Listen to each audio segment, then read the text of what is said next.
नाशिक महानगरपालिकेच्या वतीने आज छत्रपती शिवाजी महाराज यांची जयंती शहरातील विविध ठिकाणी मोठ्या उत्साहात, दिमाखात आणि भक्तिभावानं साजरी करण्यात आली. शहरभर जय भवानी जय शिवाजीच्या घोषणांनी वातावरण भारावून गेले. सकाळी सीबीएस येथील महाराजांच्या पूर्णाकृती पुतळ्यास महापौर हिमागौरी आहेराडके, उपमहापौर विलास शिंदे आणि आयुक्त मनीषा खत्री यांच्या हस्ते पुष्पहार अर्पण करून विधिवत पूजन करण्यात आले. यानंतर शिवाजी उद्यान येथील अर्धाकृती पुतळ्यासही मान्यवरांनी अभिवादन केले.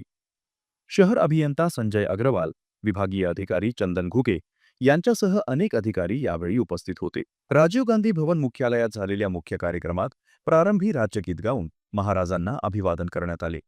यावेळी बोलताना महापौर आहेराडके म्हणाल्या, महाराजांचे विचार आणि कार्यपद्धती ही सुशासनाची प्रेरणादायी दिशा आहे.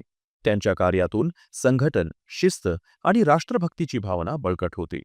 या सोहळ्यास नगरसेविका मयुरी अंकुश पवार, अतिरिक्त आयुक्त प्रदीप चौधरी, उपायुक्त लक्ष्मीकांत सातारकर, सुवर्णा दखणे, शिक्षण अधिकारी डॉक्टर मीता चौधरी, अधीक्षक अभियंता अविनाश धनाईत, कार्यकारी अभियंता संजय आडेसरा, जनसंपर्क अधिकारी योगेश कमोद यांच्यासह अनेक अधिकारी व कर्मचारी उपस्थित होते. आस्थापना विभागातील वामन पवार यांनी सादर केलेल्या शिवगर्जनांनी कार्यक्रमाला विशेष रंगत आणली. या जयंतीनिमित्त शहरात धैर्य, शिस्त, सामाजिक ऐक्य आणि राष्ट्रभक्तीचा संदेश देण्यात आला. उपस्थितांनी छत्रपतींना कृतज्ञ अभिवादन करत त्यांच्या आदर्शानुसार कार्य करण्याचा संकल्प व्यक्त केला.